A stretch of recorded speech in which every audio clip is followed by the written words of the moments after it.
Hi guys, and welcome back to my YouTube channel. It is Nikki here. So today I am completely barefaced, and today I want to do something a little bit different. You guys seem to like my makeup tips and tricks and hacks video, so I thought, you know what, I'm gonna do one for skincare. I am a skincare enthusiast, and I think that's very important to put out there. I'm not educated in it, but I like to educate myself in it. I haven't got any certifications in it, but I do love skincare and I love to learn new things about it. So today I thought I'd film a video on skincare mistakes that you're probably making, or skincare tips and tricks that you wish you knew, or how to get the most out of your skincare routine. Okay, so tip number one is very simple, very plain and easy. I don't even know why I didn't think about it, but it is to dry your hair after you've done your skincare.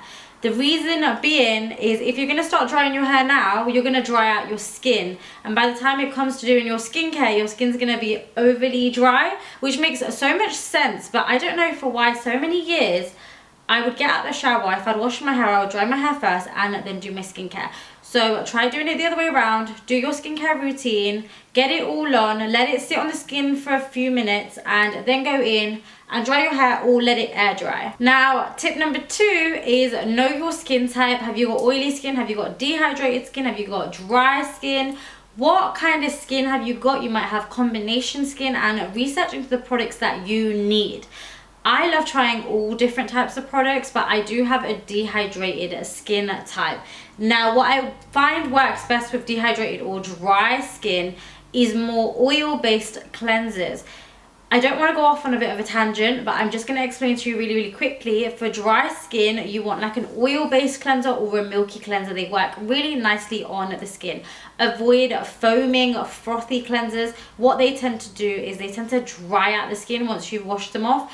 The skin will feel tight, and I do find that when I use more foaming cleansers. So I'm going to go ahead and cleanse my face with the Ulla Henriksen Truth Juice Daily Cleanser. This one's more milky. It's kind of like a gel-like cleanser, and it works really nicely. Now, if you don't have any makeup on the skin like me today, then it is still important to cleanse the skin before you start your skincare routine. And what I would do is just cleanse once. You don't need to double cleanse, but just cleanse the skin. Make sure it's clean before you start putting products onto it.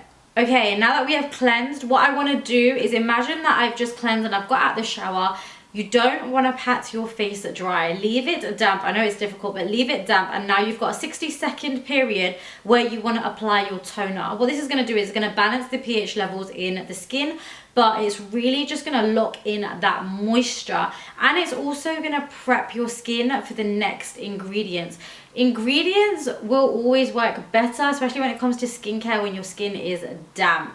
So make sure that you've applied your toner, you've locked in that moisture, it's nicely hydrated, and then you want to move in to your skincare routine. Tip number four is something that I've slowly just integrated into my skincare routine. I don't do it every single time, but it is to use an essence after your toner.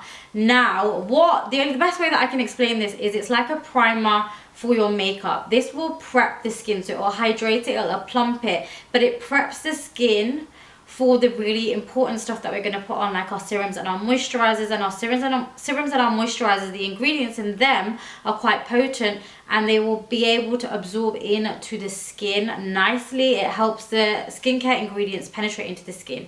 So that's what the essence does. And we're just going to use the SVR Hydroline Essence, and this one's a hydrating one, which we love.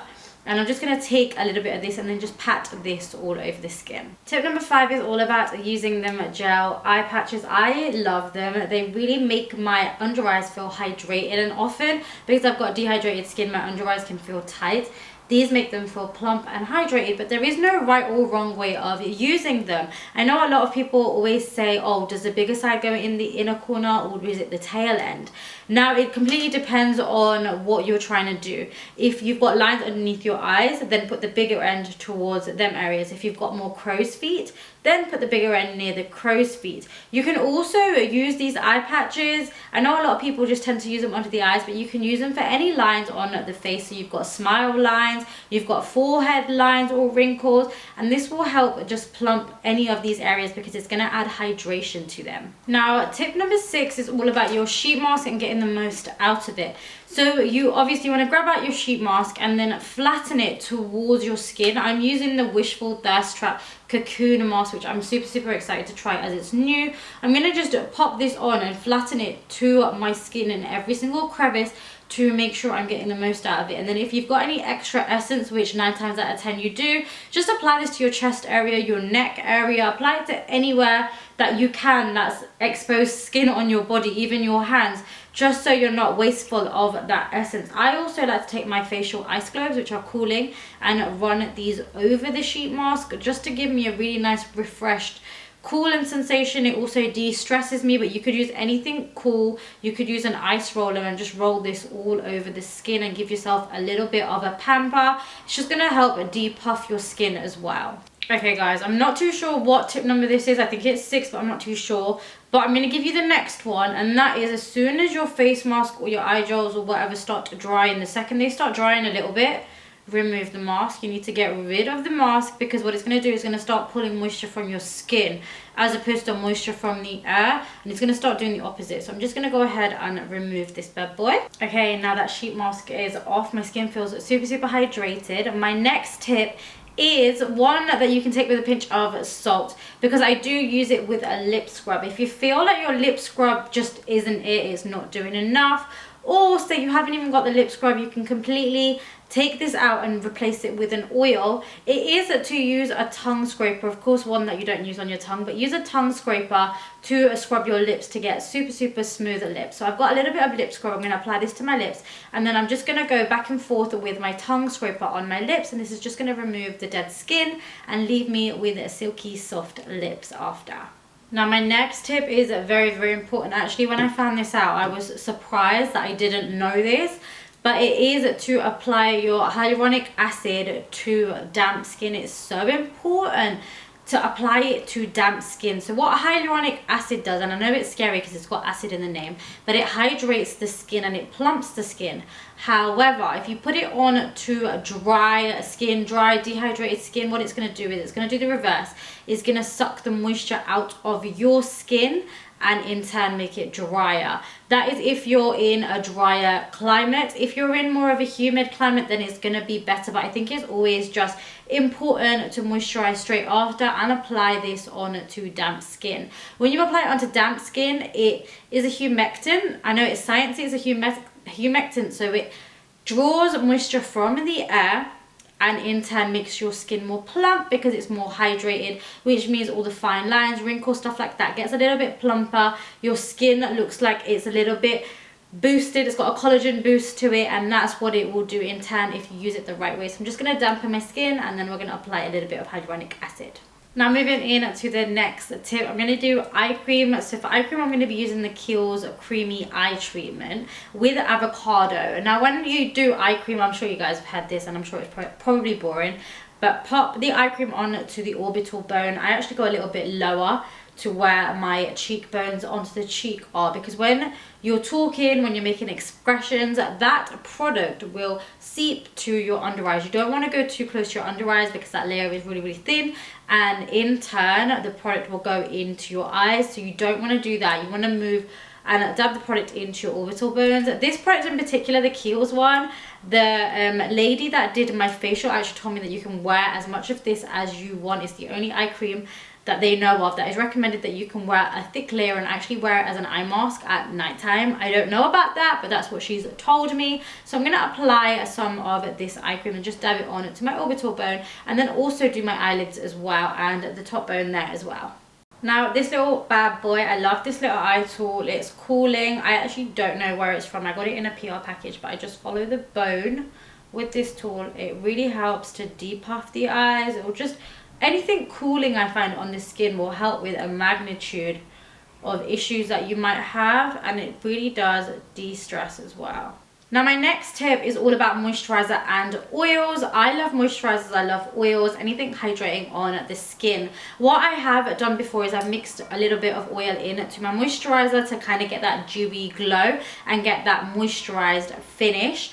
that I obviously love. However, I've recently learned that if you use a moisturizer and you pop this onto the skin, it actually moisturizes the skin deeper, and then you can go ahead and apply your oil over the top, because an oil nourishes just the surface of the skin. It just moisturizes the surface of the skin, but it doesn't penetrate as deep as a moisturizer would. So pairing these together will give you the ultimate moisture. So I'm going to apply a little bit of my Glam Glow Water Burst, and then on top I'm just going to pack a little bit of my Algenist Repairing Oil on top. Now you can see the glow that that's given to my skin, which I absolutely love. My skin is dehydrated, so it absorbs everything within a couple of minutes.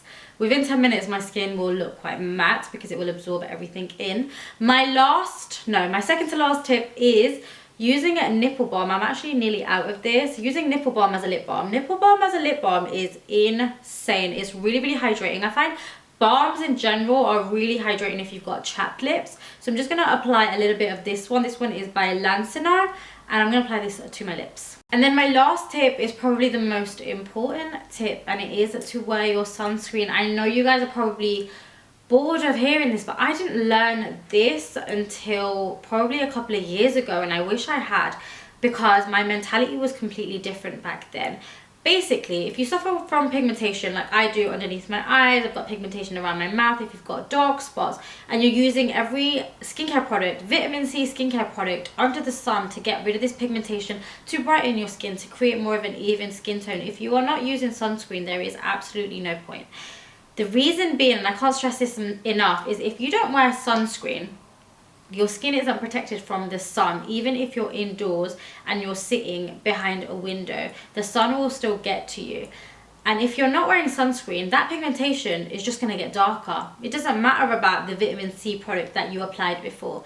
That sunscreen not protecting your skin will make that pigmentation get darker. Your dark spots will also get darker. So what you want to do is you want to do your skincare routine, do your moisturizer, do everything, and then the last step is add your sunscreen so you are protected.